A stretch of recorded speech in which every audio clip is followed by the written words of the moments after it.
اعوذ باللہ من الشیطان الرجیم بسم اللہ الرحمن الرحیم رب زدنی علما۔ اے اللہ میرے علم میں اضافہ فرما۔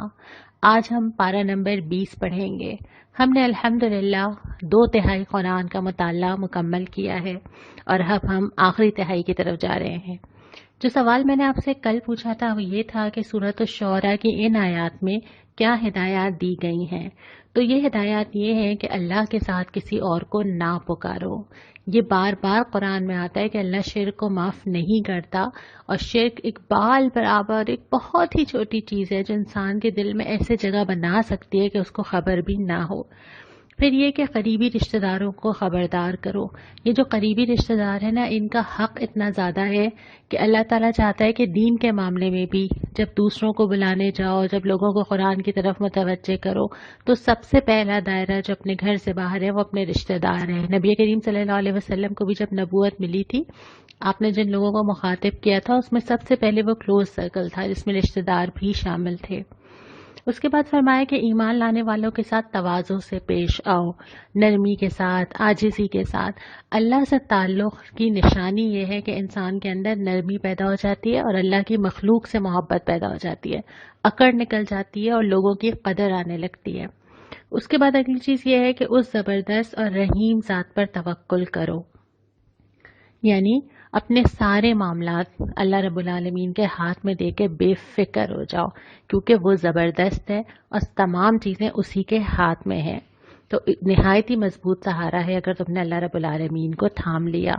اس کے بعد پارہ نمبر 20 شروع ہوتا ہے، اور شروع ہی میں اللہ تعالیٰ نے بہت سارے سوال کیے، اور ایک لفظ شروع کا ہے امن، کون ہے؟ اور یہ جتنی چیزیں گنوائی ہیں اس میں نہ میرا اور آپ کا کوئی کمال ہے، نہ میری اور آپ کی کوئی طاقت ہے، نہ کوئی اور ہے جس کو کرتے دیکھا ہے۔ تو ایک ایک کر کے اللہ تعالیٰ نے وہ احسانات گنوائے ہیں، اور وہ کیا کیا ہیں؟ زمین اور آسمان جس کو ہم استعمال کرتے ہیں، جس میں ہم سکون سے بیٹھے ہوئے ہیں، جو نہ ہل رہی ہے نہ مجھے لے کے لڑک رہی ہے۔ پھر پانی جس میں میری ساری غذا کا، کھانے کا انحصار ہے۔ باغ اور درخت جو میرے ہاتھ میں ہی نہیں ہے، کس درخت سے کیا نکلنا ہے میں نہیں ڈیسائیڈ کرتی۔ اس کے بعد زمین کو میری رہنے کی جگہ جو بنا دیا، اور پھر اس کے بعد میرے رہنے کے سارے اسباب جیسے دریا ہیں، پہاڑ ہیں، اور پھر میری سارے مسائل حل کرنا۔ مجھے سمجھ نہیں آتا کہ میں کس کے پاس جاؤں جس کے پاس اتنی طاقت ہو کہ وہ تمام چیزوں کا احاطہ رکھتا ہو اور جانتا ہو اور اپنی قوت سے چیزوں کو بدل سکے۔ صرف وہ ہے۔ بے قرار کی دعا بھی سنتا ہے، تکلیف بھی دور کرتا ہے، زمین میں تمہیں خلیفہ بناتا ہے، اپنا نائب۔ اور اس کے بعد جتنی چیزیں اس نے بنائی ہیں وہ تمہارے لیے آسانیاں فراہم کرتا ہے۔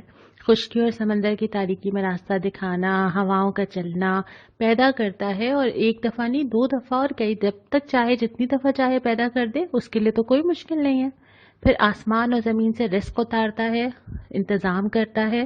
یہ سارے سوال اٹھانے کے بعد جواب ایک ہی ہے، اِلٰہٌ مع اللہ، کہ اللہ کے سوا کوئی اور خدا ہو سکتا ہے؟ 2 خدا ہوتے تو نظام بگڑ نہ جاتا۔ تو یہ ساری نشانیاں تو کھلم کھلا تمہیں دکھا رہی ہیں کہ ان سب کے پیچھے کوئی ایک ہستی ہے۔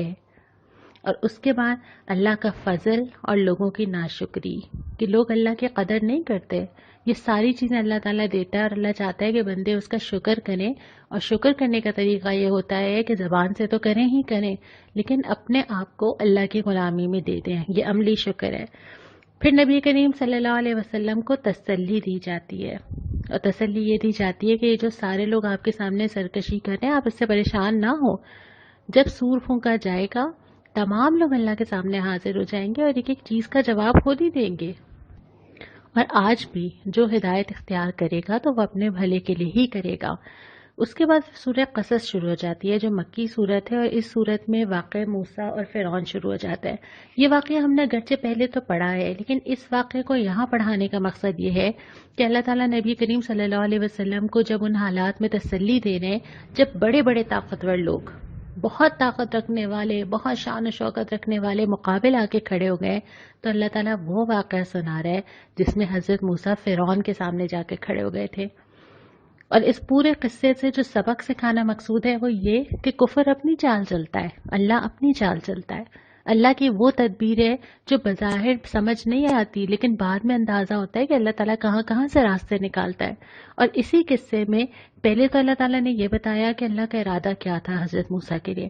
ارادہ یہ تھا کہ ان کو زمین میں وارث بنایا جائے گا، یہ اللہ کی زمین ہے، اور وارث وہ ہوتا ہے جو اس کو پھر بعد میں سنبھالے، اور پھر زمین میں اقتدار بخشے گا تاکہ زمین پہ اللہ کی کبریائی، اللہ کی خدائی، اللہ کا نظام قائم ہو۔ اور اس کو پھر اللہ تعالیٰ نے کیسے پورا کیا کہ اللہ تعالیٰ کی وہ تدبیر اور واقعات گنوائے گئے ہیں۔ پہلے تو اللہ تعالیٰ نے حضرت موسیٰ کی پرورش کا جو انتظام کیا، یعنی فرعون نے تو اپنے طور پہ یہ اعلان کر دیا تھا نا کہ تمام لڑکوں کو قتل کر دیا جائے اور لڑکیوں کو زندہ چھوڑ دیا جائے، اور اپنی طور پہ بڑی فول پروف پلاننگ تھی۔ اور اس کے بعد کیا ہوا کہ اللہ تعالیٰ نے کیسے خیال ڈالا حضرت موسیٰ کی والدہ کے ذہن میں، اور انہوں نے پانی میں ڈال دیا صندوق میں رکھ کے، لیکن اس کے بعد اللہ تعالیٰ نے ان کی آنکھیں بھی ٹھنڈی کی۔ ایسا نہیں ہوا کہ وہ پریشان نہیں، اللہ تعالیٰ نے پرورش کا انتظام یوں کیا کہ رضاعت کے لیے پھر انہی سے رابطہ کیا گیا، اور انہوں نے ہی پھر حضرت موسیٰ کی رضاعت کی۔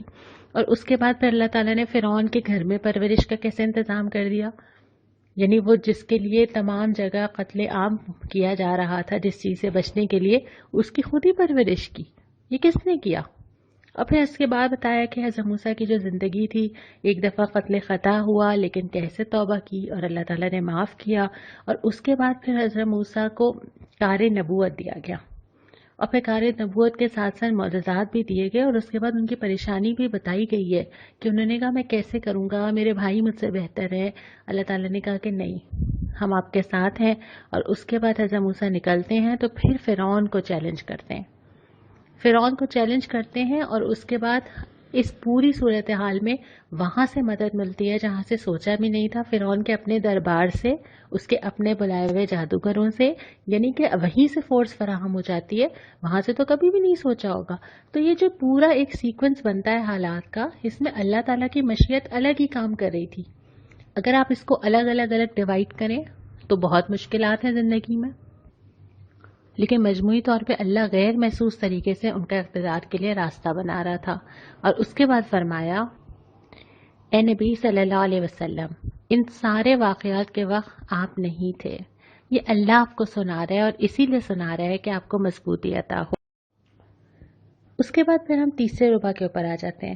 تیسرے ربع میں شروع میں ذکر ہے اہل کتاب کا، کہ یہ اہل کتاب اگر یہ ایمان لے آئیں تو اللہ تعالیٰ ان کو 2 اجر دے گا۔ 2 اجر اس لیے کہ پہلے بھی وہ جس پر ایمان لائے تھے وہ اللہ کے نبی ہی تھے، اور اب بھی جو وہ جس پر ایمان لائیں گے وہ اللہ کے نبی ہی ہیں، یعنی کہ وہ 2 دفعہ ایمان لائیں۔ اور اسلام ان مذاہب کا جو اہل کتاب تھے، اسلام اس کی کنٹینیوشن ہے، وہ ایسا تو نہیں ہے کہ ایک نئے مذہب میں داخل ہونا ہے، بلکہ کنٹینیوٹی چل رہی ہے۔ ایک نبی چلے گئے تھے، انہوں نے اس کو مانا، اب اگلے نبی آ گئے تو اس کو مانیں گے۔ اس کے بعد اہم صفات بتائی ہیں ان لوگوں کے جو حق کو قبول کرتے ہیں، اور یہ صفات کم و بیش وہی ہیں جو ہم نے سورہ فرقان میں پڑھی تھی۔ ثابت قدمی، ایک دفعہ فیصلہ کیا جم گئے۔ اس کے بعد برائی کو بھلائی سے دفع کرتے ہیں، دیے گئے رزق میں سے خرچ کرتے ہیں، بےہودہ باتوں سے کنارہ کش رہتے ہیں۔ یہ چیزیں ہم پہلے پڑھ چکے ہیں۔ پھر اللہ تعالیٰ نے ذکر کیا ہے حرم کا، کہ یہ وہ حرم ہے جس کو اللہ تعالیٰ نے امن اور رزق کا مرکز بنا دیا۔ حضرت ابراہیم نے بھی یہی دعا مانگی تھی نا، تو آج تک ہم اس دعا کے اثرات دیکھتے ہیں۔ اس کے بعد فرمایا کہ لوگ عذاب کو خود دعوت دیتے ہیں۔ ایسا نہیں ہے کہ اللہ کسی قوم کو بلا وجہ عذاب میں مبتلا کر دیتا ہے یا اللہ نے لکھ لیا ہوتا ہے، ایسا نہیں ہے۔ لوگ خود ایسے کام کرتے ہیں جس کی وجہ سے عذاب ان کا مقدر ہو جاتا ہے۔ اور یہاں پہ جو 3 چیزیں گنوائی ہیں اس میں ایک یہ ہے کہ معیشت پہ اترانا، اپنی پاور کا احساس ہونا، یہ سمجھنا کہ ہم بہت طاقتور ہیں، سب کچھ ہمارے ہاتھ میں ہے، اتنے ریسورسز ہیں ہمارے پاس، اتنا مال ہے ہمارے پاس، اتنی اتھارٹی ہے ہمارے پاس۔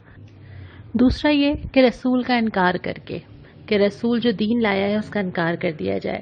اور تیسرا یہ کہ خود پر ظلم کر لیا جائے۔ اللہ تعالیٰ ہر گناہ کو کہتا ہے کہ انسان اپنے آپ پہ ظلم کر رہا ہے، کیونکہ اس کا نتیجہ تو اسی کو بھگتنا ہے۔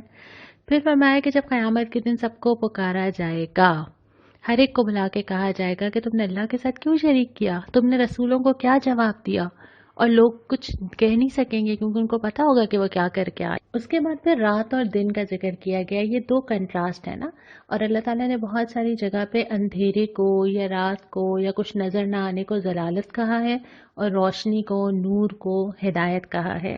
تو یہاں پہ بھی ذکر ہے کہ یہ رات اور دن اللہ کی رحمت ہے۔ اور اس کے بعد فرمایا قارون کا ذکر۔ قارون ایک بہت طاقتور شخص، دنیا کے لحاظ سے بڑے سٹیٹس والا، بڑا ریسورسز والا، جس کو دیکھ کے لوگ کہیں کہ واہ ایسا ہونا چاہیے، ایسا بننا چاہیے، یہی تو ہم بننا چاہتے ہیں، یہی تو گولز ہیں ہمارے۔ لیکن اللہ تعالیٰ کے نزدیک وہ بڑائی نہیں تھی، اس کو بھی اپنے مال کا بہت گھمنڈ تھا، اس کو بھی یہ لگتا تھا کہ دنیا میں جو چاہے حاصل کر سکتا ہے، لیکن جب وقت آیا تو اس کا مال بھی اس کے کوئی کام نہیں آیا۔ تو یہاں پہ کہنے کا مقصد یہ ہے کہ اللہ کے نبی صلی اللہ علیہ وسلم سے بھی کہا جا رہا ہے کہ جو لوگ آپ کو بڑے نظر آ رہے ہیں اللہ کے نزدیک وہ بڑے نہیں ہیں، اور ہم سے بھی کہا جا رہا ہے کہ انسان جن چیزوں کی وجہ سے اپنے آپ کو بڑا سمجھتا ہے، ہمیں یہ لگتا ہے کہ ہاں یہ چیزیں طے کرتی ہیں کہ ہمارا سٹیٹس کیا ہے، ہم لوگوں کی نظر میں کیا ہے، کبھی ہمارا گھر، کبھی ہمارے گھر کی ڈیکوریشن، کبھی ہماری چیزیں، کبھی ہمارے کپڑوں پہ لگے ہوئے مختلف برانڈز کے ٹیگز، بہت ساری چیزیں ہمارے ہاتھ میں پکڑا ہوا سیل فون، اور بہت ساری چیزیں ہیں جس سے ہم سمجھتے ہیں کہ ہاں یہ دنیا میں معیارات ہیں بڑائی کے، اور ایسی ہی چیزوں پہ ہم لوگوں کو رشک سے دیکھتے ہیں۔ اللہ تعالیٰ فرماتا ہے کہ بڑائی یہ نہیں ہے، بڑائی یہ ہے کہ آدمی اللہ کی نظر میں بڑا ہو۔ تو قارون جیسا شخص بھی اللہ کی نظر میں بڑا نہیں تھا، اور جب وقت آیا تو اللہ نے اس کو بھی پکڑ لیا۔ اس کے بعد فرمایا کہ یہ قرآن تم پر فرض کیا گیا ہے۔ ہم نے یہ بات پہلے بھی کی تھی نا سورہ نور کے شروع میں کہ یہ آیتیں تمہارے اوپر فرض کی گئی ہیں۔ فرض کا مطلب یہ ہے کہ جس کا ادا کرنا ضروری ہے۔ تو یہ قرآن کا اٹھانا کوئی آپشنل نہیں ہے کہ جب مجھے وقت ملا تو میں نے اٹھا لیا، ابھی میں گھر میں ہوں تو میں نے زیادہ ٹائم دے دیا، اچھا کبھی دیکھیں گے کہ اس میں کیا لکھا ہے۔ نہیں، یہ ویسے ہی فرض ہے جتنی فکر ہمیں اپنی ان عبادات کی ہوتی ہے جو ہمارے اوپر فرض کی گئی ہیں۔ تو اس قرآن کا پڑھنا، اس قرآن کو سمجھنا، اور اس قرآن میں جو کچھ لکھا ہے اس پہ عمل کرنا فرض ہے۔ اور آخر جو صورت کا کیا نا کہ فرما روائی تو اسی کی ہے، ساری چیزیں اس کے ہاتھ میں ہیں، اور اگر وہ تمہیں کہتا ہے کہ تم اس کی راہ میں آؤ تو یہ تمہارا فائدہ اس کا فائدہ نہیں ہے، ہر چیز پر وہ قادر ہے۔ اور یہاں پہ اس صورت کا اختتام ہوتا ہے۔ اس کے بعد جب چوتھا ربع شروع ہوتا ہے تو سورہ عنکبوت جو کہ مکی صورت ہے وہ شروع ہوتی ہے۔ فرمایا یہ کہ کیا ان لوگوں نے یہ سمجھ لیا ہے کہ یہ چھوڑ دیے جائیں گے؟ بہت ہی ہلا دینے والی یہ آیت ہے۔ کیا ان لوگوں نے سمجھا ہے کہ اللہ آزمائے گا نہیں، اللہ دیکھے گا نہیں، اللہ چھانٹے گا نہیں؟ کیا آپ کو لگتا ہے ایسا ہو جائے گا؟ ہم سارے کے سارے لوگ، ہم ایک ساتھ جنت کا دروازہ کھلے گا اور سب ایک جیسی جنتوں میں داخل ہو جائیں گے؟ نہیں ہوگا ایسا۔ یہ کیسے ہو سکتا ہے؟ میں اپنی زندگی میں اپنے دوستوں کو چھانٹتی رہتی ہوں، مجھے پتا ہوتا ہے کہ مجھے کس سے ٹرمز رکھنے، کس سے نہیں رکھنے۔ بہت زیادہ فرینڈ سرکل ہے میرا، لیکن میں نے اس کے اندر بھی لوگوں کو کیٹیگرائز کیا ہوا ہے، کون کلوز ہے، کون نہیں ہے، کون مشکل میں کام آنے والا ہے، کون ایسا ہے کہ جس کے ساتھ صرف ملا جا سکتا ہے۔ تو اللہ کیوں نہیں کرے گا؟ اللہ بھی تو حالات لا لا کے یہی کام کرتا ہے نا، کہ اللہ دیکھتا ہے کہ اچھا اس میں سے اصلی والے کون سے ہیں۔ پھر فرمایا کہ جو مجاہدہ کرے گا، جد و جہد کرے گا، وہ اپنے بھلے کے لیے کرے گا۔ اور اس کے بعد والدین کی اطاعت کی حدود آ جاتی ہیں کہ والدین کی اطاعت کی جائے گی، لیکن اگر وہ شرک کا حکم دیں گے تو ان کی اطاعت نہیں کی جائے گی۔ پھر فرمایا کہ ہر شخص اپنے ساتھ ساتھ دوسروں کے بوجھ بھی اٹھائے گا۔ یہ ہم نے پہلے بھی اس پہ ایک دفعہ بات کی ہے کہ ہر شخص جو ہے وہ ایک کام تو وہ ہے جو وہ خود کر رہا ہے، اور ایک کام وہ ہے جو وہ دوسروں کو سکھا رہا ہے۔ اس میں یہ تو نہیں ہو سکتا کہ کوئی انسان اپنا گناہ کسی اور کے اوپر ڈال دے، جیسے ہم نے پہلے پڑھا تھا کہ کچھ لوگ شیطان کے اوپر ڈالنا چاہیں گے، کچھ آباء و اجداد کے اوپر ڈالنا چاہیں گے، سب ہاتھ اٹھا لیں گے نا کہ نہیں نہیں بھائی ہم نے تو نہیں کہا تھا تم سے کرنے کو۔ اور ابھی بھی اگر میں اپنا کیس بناؤں کہ میں آخرت کے لیے کوشش نہیں کر پاتی، کیوں میں گناہ کرتی ہوں، تو میری ایک پوری چارٹ شیٹ ہوگی جو میں دوسروں کے خلاف بنا رہی ہوں گی، اس کی وجہ سے، اس کی وجہ سے، اس کی وجہ سے۔ اللہ تعالیٰ یہ تو نہیں کرے گا کہ میں کسی اور کے اوپر بلیم ڈال دوں۔ اپنا کام، اپنا گناہ، اپنا ثواب، اپنی زندگی، اپنی کوشش اپنی ہی ہے۔ البتہ جو ہم اثرات چھوڑتے ہیں دوسرے لوگوں پر، معاشرے پر، اولاد پر، گھر پر، رشتہ داروں پر، یہ ساری چیزیں ہمارے کھاتے میں آتی ہیں۔ کبھی کبھی ہمیں ایک ایسی چیز شروع کر دیتے ہیں اور پھر ہم خود بھول جاتے ہیں، اور وہ کہاں کہاں تک چلتی جاتی ہے۔ اور کبھی کبھی ہم ایک اچھی چیز کر جاتے ہیں، ہم بھول جاتے ہیں، لیکن وہ کہاں تک چلتی چلی جاتی ہے۔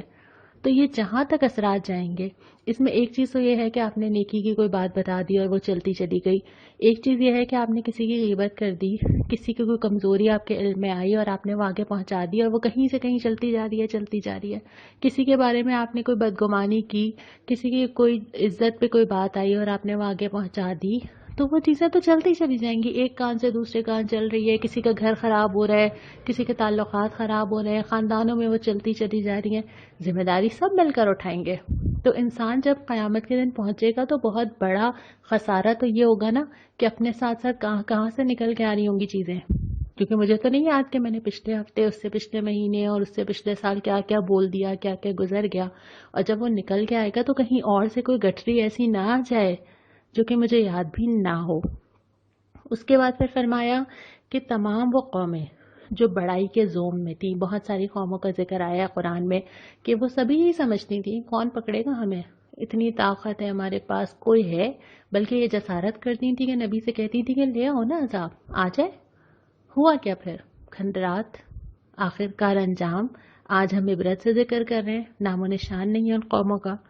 اور اس کے بعد میں مثال دی ہے مکڑی کے گھر کی، کہ جو مکڑی کا گھر ہے انتہائی کمزور، ہم نے دیکھا ہے نا ہم سب نے کیسا ہوتا ہے، بہت تانے بانے ہوتے ہیں، بہت ڈیٹیلنگ ہوتی ہے، کتنا کمزور۔ تو یہ جو انسان جو گھر بناتا ہے نا ان لوگوں پہ، اللہ کے علاوہ کسی اور پہ بھروسہ کر کے انسان جو دنیا میں جگہ بناتا ہے، اس کی مثال اس مکڑی کے گھر کی جیسی ہے۔ اور اس میں وہ ساری چیزیں بھی شامل ہیں جو انسان کسی اور پہ بھروسہ کر کے بناتا ہے۔ اللہ تعالیٰ جو نظام مجھے اور آپ کو دیتا ہے نا، ابھی تک ہم نے جتنا قرآن پڑھا، اس میں قانونی نظام بھی ہے، اس میں سیاسی نظام بھی ہے، اس میں سزائیں بھی ہیں، اس میں معاشرتی نظام بھی ہے، گھر کے اندر گھر کے باہر ریاست نے کیا کرنا ہے، ہر چیز اس میں آ رہی ہے۔ پھر اس میں آئلی نظام بھی ہے، خاندانوں کے اندر کیسے رہنا ہے، نکاح کیسے، طلاق کیسے، معاملات کیسے، خرچ کیسے، یہ ساری چیزیں جو اللہ تعالیٰ نے نازل کی ہیں، ان کے پیچھے اللہ تعالیٰ کا بہت زیادہ علم اور حکمت اور قدرت شامل ہے۔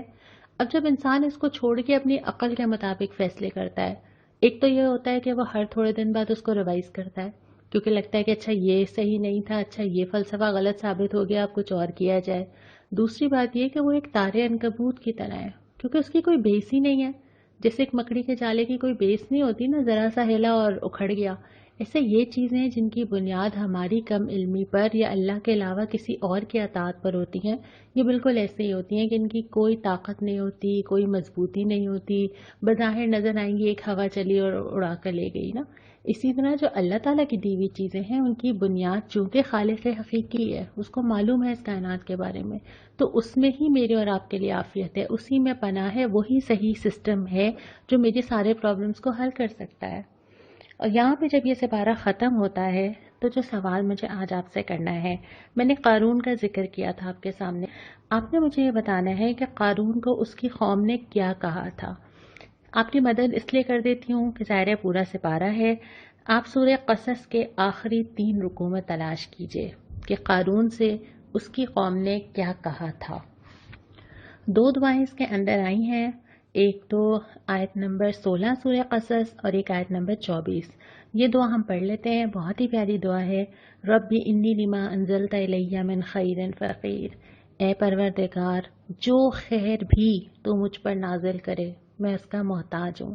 بہت پیاری دعا ہے، کیونکہ مجھے تو ضرورت ہے ہر چیز کی، اور مجھے پتہ بھی نہیں ہے کہ میرے لیے اچھا کیا ہے، تو میری حاجت یہ ہے کہ اللہ تعالیٰ میری ضرورت مجھے دے دے۔ اب اس خیر میں دنیا کی ضرورت تو ہے ہی ہے، لیکن سب سے بڑی ضرورت ہماری کیا ہے؟ ہدایت۔